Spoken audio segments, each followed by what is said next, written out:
Bismillahirrahmanirrahim.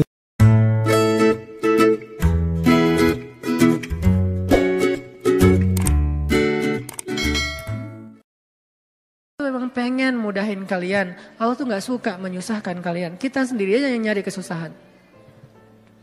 Kita sendiri yang nyari ribet. Allah tuh carinya yang mudah-mudah aja buat kita. La yukallifullahu nafsan illa usaha. Salat gak bisa berdiri, duduk. Gak bisa duduk, berbaring. Gak bisa tepat waktu, dijamak. Buru-buru, dikosor. Lupa, dikodok. Tapi jangan istiqomah. Setiap hari kodok subuh. Nah ini istiqomah. Ini artinya teman-teman, Allah tuh pengen memudahkan kita. Zikir. Tapi jangan mentang-mentang Allah memudahkan kebaikan untuk kita, lantas kebaikan itu jadi bernilai murah bagi kita. Enggak. Sesuatu yang mudah di sisi Allah tidak selalu murah. Itu kan mindset manusia ya. Yang mudah itu jadi murah kan. Yang susah itu jadi berharga mahal. Yang langka makin mahal, makin langka makin mahal. Allah enggak kayak gitu. Matematika Allah bukan makin langka makin mahal. Justru makin dekat kepada Allah walaupun itu mudah maka itu makin mahal. Sekedar mengatakan Masya Allah itu tuh mahal banget. Sekedar mengatakan Bismillah itu tuh mahal banget. Tapi mudah Ustadz, semua orang bisa lakuin. Gak apa-apa, karena ketika dia melakukan itu gak akan mengurangi hak kita. Itulah bedanya dunia dengan akhirat. Dunia kalau orang dapat bagian kita berkurang. Akhirat orang dapat bagian kita sama sekali tidak terganggu. Malah kalau orang dapatnya lewat kita, bagian kita bertambah. Kalau dunia susah hitung-hitungan kayak gini. Karena memang kecil, direbutin rame-rame. Akhirat itu besar, direbutin sedikitan. Kata ulama, dunia itu nikmat yang sedikit, direbutin rame-rame. Akhirat nikmat yang banyak, direbutin sedikitan. Sehingga tidak akan pernah berkurang apalagi menjadi persaingan yang tidak sehat. Zikrullah. Sehingga Allah mengatakan Uzkurullaha zikran katsira. Ingatlah Allah sebanyak-banyaknya. Itu poin pertama teman-teman. Poin kedua, apalagi fadilah dari zikrullah selain yang disampaikan Nabi di dalam hadis riwayat Tirmidzi tadi. Apa sih yang kita dapat lagi kalau kita ingat Allah, kalau kita sebut Allah, mention Allah kalau bahasa sosmed. Ada orang gak sepakat dengan istilah mention. Emang Allah punya sosmed. Ini namanya tarjamah. Nge-mention Allah itu bahasa Inggris. Kemudian jadi bahasa sosial media. Arti nge-mention apa? Menyebut. Atau memanggil. Atau apa namanya? Ya mention. Menyebut orang yang dimaksud gitu. Nah kalau misalnya kita mention Allah dalam aktivitas kita. Bismillah. Kan ringan kan? Itu udah zikir loh. Jangan berpikir zikir itu hanya sekedar subhanallah, subhanallah, subhanallah, subhanallah. Enggak. Zikir itu yang disebut dengan qiyaman, wa qu'udan, wa ala junubihim. Dalam keadaan berdiri, dalam keadaan duduk, dalam keadaan berbaring. Maksud dari ayat itu tuh total dari daily life kehidupan kita. Itu kita bisa zikir sama Allah. Dengan minimal mention Allah dalam setiap aktivitas kita. Memulainya bismillah. Menyudahinya, alhamdulillah. Di antara keduanya, kita bisa bilang Masya Allah, kita bisa bilang Subhanallah, kita bisa bilang Allahu Akbar, kita bisa bilang La haula wa la quwata illa billah, kita bisa bilang Innalillah. Tetapi awal dan akhirnya, Bismillah, alhamdulillah. Kita bisa bilang A'udzubillah, banyak kalimat. Ustadz saya gak hafal banyak zikir-zikir yang panjang. Itu adalah pertanyaan Bilal. Ya Rasulullah. Saya nggak punya dandanah itu wirid kalau bahasa pesantren. Saya tuh nggak punya wirid yang panjang seperti Nabi dan Ibnu Abbas. Ibnu Abbas itu sahabat Nabi yang ilmunya banyak. Gimana dong ya Rasul? Saya tuh nggak punya wirid-wirid yang panjang. Doa saya tuh ya gitu-gitu aja. Zikir saya ya itu-itu aja. Gimana dong ya Rasul? Nabi nanya, emang wirid kamu apa wahai Bilal? Kata Bilal, wirid saya, Allahumma inni as'aluka ridhaka wal jannah wa a'udzubika min sakhatika wan nar. 4. Ya Allah, saya minta ridhamu dan surgamu dan saya berlindung dari kemarahanmu dan nerakamu. 4 hal itu. Nabi tersenyum. Kata Nabi, ya Bilal, wirid kami walaupun panjang kemana-mana, intinya 4 itu juga sama. Ini betapa Nabi itu orangnya tidak mau menyusahkan. Allah tidak pernah menyusahkan hambanya, Nabi tidak mau menyusahkan umatnya. Sama-sama memudahkan. Sehingga walaupun Bilal hafalnya cuma 4 kalimat wirid, kata Nabi, wirid kami yang panjang itu wahai Bilal, yang 1 jam itu intinya 4 juga sama. Sehingga Bilal merasa berbesar hati, alhamdulillah kalau gitu ya Rasul, gak apa-apa. Akhirnya Bilal terus saja wirid dengan wirid itu. Wiridnya Muaz misalnya, Allahumma a'inni ala zikrika wa syukrika wa husni ibadatik, udah selesai. Siapa lagi? Wiridnya sahabat yang tidak disebutkan namanya tetapi dia dapat banyak kebaikan, la haula wala quwata illa billah. Ringan banget, la haula wala quwata illa billah, ringan sekali untuk diucapkan. Ada lagi yang lebih ringan, subhanallahi wa bihamdih. Atau dibalik, subhanallahil wa bihamdi subhanallahil azim, atau dibalik subhanallahil azim wa bihamdi. Sama-sama kebaikan, cuman beda fadilah. Inilah zikir. Apa yang kita dapatkan dengan zikrullah Ustaz? Apa yang kami dapatkan dengan zikrullah ya Rasul? Apa yang kami dapatkan dengan mengingatmu ya Allah? Selain apa yang digambarkan Nabi tadi. Kata Allah, fadhkuruni azkurkum. Ingat aku ingat kalian. Fadhkuruni azkurukum. Ingat aku ingat kalian, diingat oleh Allah. Itu yang paling berharga. Diingat oleh Allah. Kapan? Di dunia ketika Allah turunkan rahmatnya ke muka bumi setiap malam, Allah mengingat kita, wahai malaikat jangan lupa rumahnya fulan. Wahai malaikat jangan lupa fulan bin fulan. Wahai malaikat yang itu dulu, ini dulu, hambaku yang ini dulu. Kenapa? Karena kita ingat Allah terus, Allah ingat kita. Dan ingat Allah kepada kita tuh wala zikrullahi akbar. Ingat Allah kepada kita itu jauh lebih dahsyat daripada ingat kita kepada Allah. Makanya kalimatnya wala zikrullahi akbar. Ingatnya Allah kepada hambanya itu lebih dahsyat daripada ingatnya hamba kepada Allah. Gimana dahsyatnya? Idza dzakarani fi nafsihi dzakartuhu fi nafsi. Kalau dia ingat aku di dalam dirinya, aku ingat dia dalam diriku, dalam diri Allah. Idza dzakarani fi mala'ih dzakartuhu fi mala'in khairum min. Kalau dia ingat aku dalam majelisnya, aku ingat dia dalam majelis yang lebih baik dari itu. Idza taqarraba ilayya shibran taqarrabtu ilaihi zira'an. Kalau dia mendekat kepadaku sejengkal, aku mendekat kepadanya sehasta. Kalau dia mendekat kepadaku zira'an sehasta, aku mendekat kepadanya ba'an sedepah. Kalau dia datang kepadaku berjalan, aku datang kepadanya berlari. Wala zikrullahi akbar. Ingatnya Allah kepada hambanya lebih dahsyat daripada ingatnya hamba kepada Allah. Lebih duluan. Makanya kalau kita spontan ingat Allah, Masya Allah ini nikmat dari Allah. Allah juga akan spontan lebih dahsyat dari itu ingat kita. Nih hambaku, nih hambaku, nih hambaku. Sehingga ketika Allah punya hadiah untuk hamba-hambanya di muka bumi, kita duluan yang diingat. Kesini dulu sebelum yang lain. Kenapa? Fadhkuruni adzkurkum. Ingat aku ingat kalian. Itu satu. Nanti di padang mahsyar, Allah juga akan mengingat kita. Di antara sekian miliar hamba-hambanya, jin dan manusia. Kok bisa Allah manggil nama kita? Wala zikrullahi akbar. Allah itu gak pernah lupa. Allah mengingat kita lebih dahsyat. Sehingga tiba-tiba di padang mahsyar nama kita dipanggil Allah. Fulan bin fulan. Labbaika ya Rabbi. Saya ya Allah, ada apa ya Allah? Langsung Allah datangkan kendaraan cahaya. Kita dijemput oleh malaikat dengan keadaan tersenyum. Kemudian kita dibawa di bawah zilalur rahman. Naungan Allah yang maha rahmat. Panggil lagi nama yang lain. Fulan bin fulan. Labbaika ya Rabbi. Aku penuhi panggilanmu ya Allah. Datang masuk dalam naungan Allah. Lalu nanti di surga. Fulan bin fulan. Masuk lagi ke surga lebih dulu. Bi ghairi hisab kalau perlu. Tanpa hisab. Wala azab. Dan tidak diazab. Kenapa? Wala zikrullahi akbar. Makanya ingat Allah di dunia. Nanti Allah bakal ingat kita di akhirat. Dan ingat Allah itu lebih dahsyat daripada kita. Itu satu dari makna fadhkuruni adzkurkum. Makna yang lain kata ulama tafsir dari kalimat fadhkuruni adzkurkum, ingat aku ingat kalian, maksudnya ingatlah aku ketika kalian senang, nanti aku juga akan ingat kalian ketika kalian susah.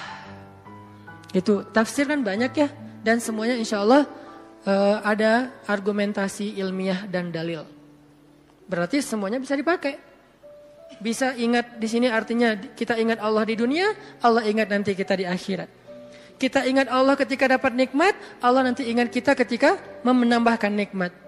Atau kita ingat Allah ketika kita senang, nanti Allah akan ingat kita ketika kita susah. Gimana mengingat Allah ketika kita senang? Mudah, bilang aja Alhamdulillah. Gampang kan? Saya nggak mengatakan harus selamatan, potong sekian kambing. Tapi kan itu syukur Ustaz. Iya nggak apa-apa. Tetapi yang paling ringan dulu kita belajar, yang paling simpel dulu aja deh. Biar kita nggak beralasan, susah Ustaz untuk mengingat Allah ketika kita senang. Harus manggil anak yatim, harus bikin selamatan di rumah, riweh. Nggak usah riweh-riweh. Udah aja bilang Alhamdulillah. Mau lebih panjang dikit. Hadza min fadli Rabbi. Ini anugerah dari Rabbku. Hadza rahmatun min Rabbi, ini rahmat dari Rabbku. Mention Allah pokoknya ketika kita dapat nikmat. Nanti Allah akan ingat kita ketika kita dapat masalah. Ada masalah, Allah langsung, hambaku ada apa? Allah langsung ingat kita. Dulu kamu ingat aku ketika aku kasih nikmat. Sekarang kalau kamu ada masalah, aku akan ingat kamu dan membantu kamu dalam menyelesaikan masalah. Fadhkuruni adzkurkum. Itu janji Allah untuk orang yang berzikir. Semudah itu kita melakukannya. Dan sedahsyat itu balasan Allah kepada kita. Sehingga pertanyaan yang paling sederhana, kenapa kita malas berzikir? Dengan sekian banyak keistimewaan zikir itu, kenapa kita malas berzikir? Kenapa kita lebih bisa ngucapin banyak diksi, banyak kalimat, banyak kata, tetapi di dalam kalimat dan diksi-diksi kita yang banyak itu hampir gak ada kata Allah. Kok bisa? Giliran menyebutkan nama Allah katanya berat. Giliran menyebutkan sekian banyak diksi, kadang-kadang diksinya itu sampai kita tuh artikulasinya gak jelas, saking bahasanya gak biasa kita ucapin, tapi kita berusaha biar terkesan ilmiah. Ya, kan ada orang kalau ngomong tuh pengen ngeluarin kata-kata ilmiah yang susah kan. Dia hafal-hafal kalimatnya, kadang-kadang dia kayak pakai bahasa Inggris biar terkesan kayak educated gitu. Actually, apalagi kayak gitu-gitulah. Dia mencoba untuk mengucapkan kalimat itu seprononnya native speaker. Biar terkesan dia tuh kayak kayak orang ilmiah banget, orangnya educated banget. Kalau dia teks, dia pakai teks itu walaupun sering salah huruf misalnya ya. Berusaha kan, kok mampu gitu. Sedangkan mengucapkan Allah, itu tuh prononnya gak perlu harus fasih-fasih amat. Kalaupun kita salah mengucapkan, Allah jadi Allah. Karena mungkin kita gak terbiasa mengucapkan lafzul jalal dengan tafkhim, tetap Allah faham. La tahzan, jangan berkecil hati. Allah faham. Karena lafzul jalalah dari kata Allah ini, mau gimana-gimanain juga tetap bermakna Allah. Alif, lam, ha. Hilangin alifnya, tinggal lillah. Artinya milik Allah. Hilangin lam pertamanya, bacanya lahu, milik dia, yaitu Allah. Hilangin lam keduanya, tinggal hu, dia satu-satunya, yaitu Allah juga. Jadi tetap bermakna Allah. Sehingga apa susahnya kita bilang Allah? Apa susahnya kita bilang bismillah? Padahal semua kalimat-kalimat yang berbahasa Sanskerta lah, Inggris lah, Latin lah, apalah bisa kita ucapin. Saya sebagai orang Aceh berusaha untuk menghafal beberapa vocab sampai bisa ngerti bahasa Sunda. Kenapa? Biar nyambung pas ngomong. Kenapa kita nggak mau nyambung dengan Allah? Kalau saya pakai ngeluarin diksi-diksi nyundanya kan jadi kesannya kayak nyambung, akrab. Itu kan bahasa cara kita mengakrabi diri dengan orang-orang yang kita ajak bicara. Kalau kita ngomong dengan orang Jawa, kita mencoba untuk semedok-medoknya biar agak natif Jawa. Ketika kita ngomong sama misalnya orang Medan, kita berusaha untuk gaya-gaya Medan. Kita ngomong dengan orang Padang, kita gaya-gaya Padang. Dengan orang Betawi, gaya Betawi. Kemarin saya ceramah di Malaysia, berusaha untuk Melayu. Yang keluar Ipin Upin.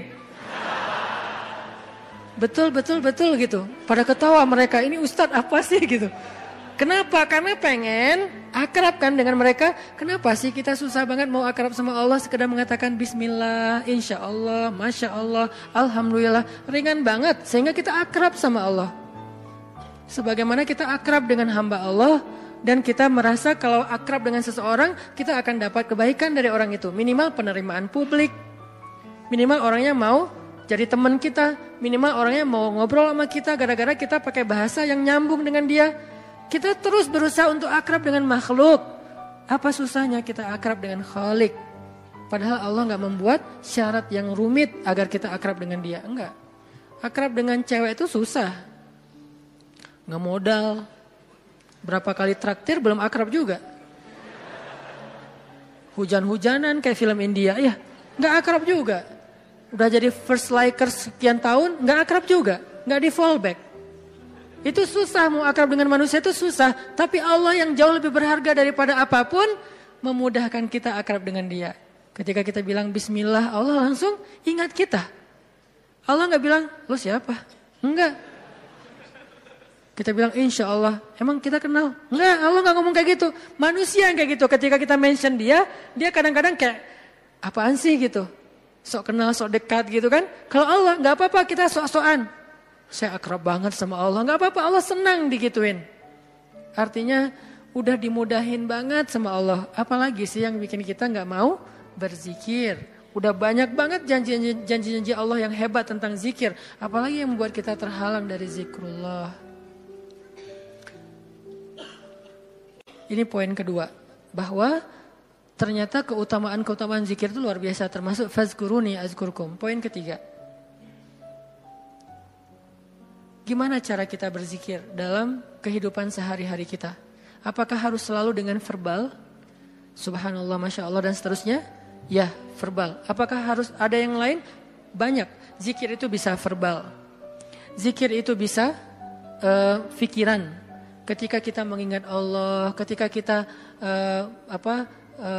berprasangka yang baik tentang Allah, itu namanya kita berzikir. Karena arti zikir itu bisa menyebut, bisa mengingat. Bahkan orang yang beramal solih melakukan satu kebaikan karena Allah itu juga termasuk berzikir. Bahkan dengan perasaan juga bisa berzikir. Gimana perasaan yang berzikir? Perasaan cinta kepada Allah itu zikir. Perasaan rindu kepada Allah itu zikir. Perasaan takut kepada Allah itu zikir. Perasaan kagum, takjub kepada kebesaran Allah itu zikir. Perasaan marah karena Allah, bukan kepada Allah. Marah karena Allah itu zikir.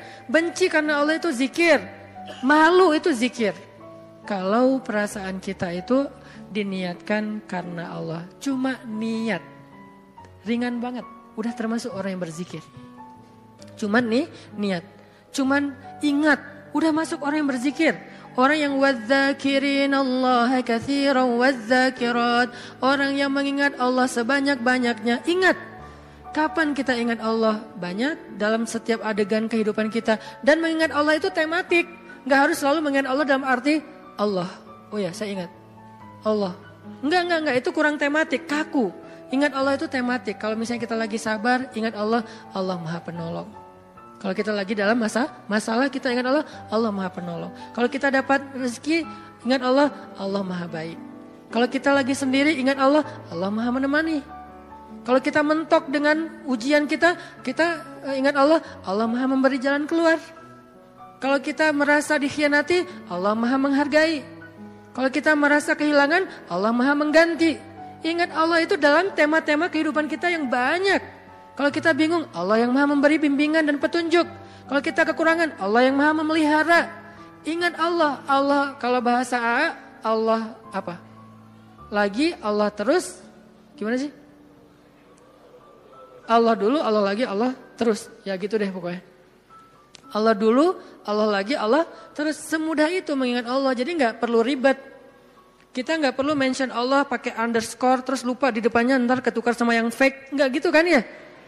Itu mah sosial media. Kalau kita gak tahu dan gak hafal akunnya, apalagi gak follow, gak akan dimunculin kan pas kita ngetik gitu kan. Tersalah lagi, udah capek-capek story ternyata salah dan gak bisa diedit. Akhirnya hapus semua. Allah tuh gak kayak gitu, gampang. Ingat aja. Ketika kita ingat Allah, saat itu juga Allah ingat kita. Ana inda dhanni abdi bi, aku tergantung prasangka hambaku kepadaku. Jadi kalau kita pengen Allah ingat kita, ingat Allah. Langsung saat itu juga Allah ingat kita. Langsung. Sehingga ketika Nabi dan Abu Bakar terkurung di dalam gua Thur, Abu Bakar sempat lupa, manusiawi. Gara-gara khawatir terhadap keselamatan Nabi, Abu Bakar mengatakan, ya Rasulullah kita cuma berdua. Lupa, harusnya bertiga. Ya Rasulullah kita cuma berdua, ya Rasulullah kita cuma berdua. Musuh kita banyak, gimana ini?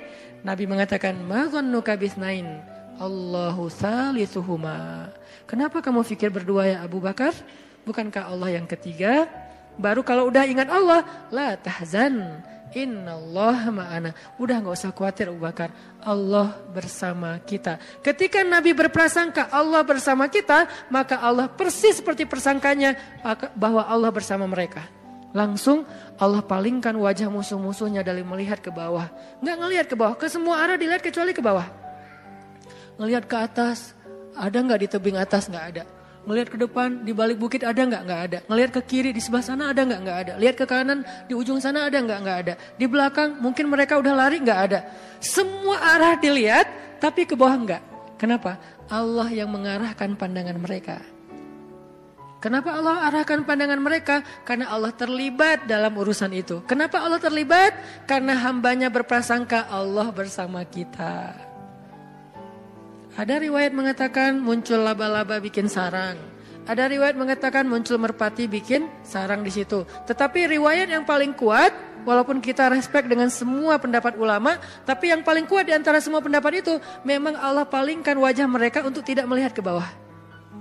Padahal kalau mereka ngeliat gini aja, nggak usah ngintip jauh-jauh.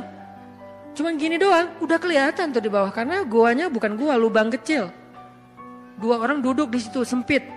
Kalau mereka ngelihat ke bawah kayak gini, gua tahu nih, ini kaki siapa nih? Ketahuan, kelihatan. Kenapa sih nggak ngelihat ke bawah? Padahal ngelihat ke bawah itu sesuatu yang paling mudah dan kita sering banget ngelihat ke bawah. Tapi di waktu itu benar-benar nggak kelihatan ke bawah. Semua ngelihat muter sampai mereka munyer, sampai mereka pusing. Tapi ke bawah nggak. Luar biasa ya. Berarti Allah bersama Nabi dan Abu Bakar. Kenapa? Karena Nabi mengatakan Allah bersama kita. Jadi saat kita ingat Allah, saat itu juga Allah ingat kita. Sehingga teman-teman, poin ketiga ini mudah-mudahan menjadi penyempurna dari booster kita, 1 hour booster, bukan 1 minute mungkin. Tentang amalan yang paling baik, amalan yang paling istimewa, amalan yang paling disukai Allah, amalan yang paling berharga, yaitu zikrullahi ta'ala, menyebut nama Allah, mengingat Allah, berserah kepada Allah subhanahu wa ta'ala. Mudah-mudahan kita termasuk orang yang bisa banyak zikir setiap harinya. Kalau lagi sedih, panggil Allah. Ya Allah, saya lagi sedih. Sebelum kita panggil, ya netizen. Panggil Allah dulu. Jangan panggil netizen. Karena dia tuh sok tahu, sok benar. Maha tahu, kalau mau bilang maha gak boleh. Sok tahu, sok benar. Benar terus, gak pernah salah, kita yang salah. Dan dia lebih tahu masalah kita daripada kita sendiri. Nah itu netizen. Makanya jangan ngomong ke netizen. Jangan ngomong ke grup dulu. Teman-teman, geng aku lagi ada masalah nih. Sebelum ke yang lain. Bahkan sebelum ke pasangan halal kalau kita udah punya pasangan. Sebelum kita ke orang tua kalau kita masih punya orang tua. Bilang, ya Allah. Harus Allah dulu. Kenapa? Karena cuma Allah yang tahu jawabannya. Yang lain itu gak tahu kalau Allah gak ngasih tahu. Dia tuh gak tahu, terbersit pun gak di kepala dia kalau Allah gak titip di kepala dia untuk kita. Jadi Allah dulu, ya Allah saya lagi ada masalah. Ya Allah hutang saya gede. Ya Allah saya baru ditolak. Ya Allah saya baru ditinggalin. Ya Allah saya dimarahin. Ya Allah, ya Allah, ya Allah. Ya Allah, panggilan yang paling istimewa. Ya Allah sebelum yang lainnya. Kita biasakan itu ya. Dalam kehidupan sehari-hari kita, ya Allah, ya Allah. Jadi kayak akrab gitu sama Allah. Mudah-mudahan dengan kita akrab, Allah juga sayang sama kita. Sehingga kalau kita lagi lemah, setan datang ngegodain kita untuk berbuat dosa, gak berkuasa, kita nolak hawa nafsu, Allah yang nyelamatin kita, bukan diri kita. Kenyataannya manusia itu dhaifah, lemah. Lalu datang setan ngegoda-godain kita kayak berat banget, gak mampu, Allah yang akan nolongin kita. Hampir tergelincir ke jurang neraka, Allah yang nyelamatin kita, narik kita. Hampir meninggalkan kewajiban, malas-malasan, Allah yang nguatin kita. Kalau Allah sayang sama kita.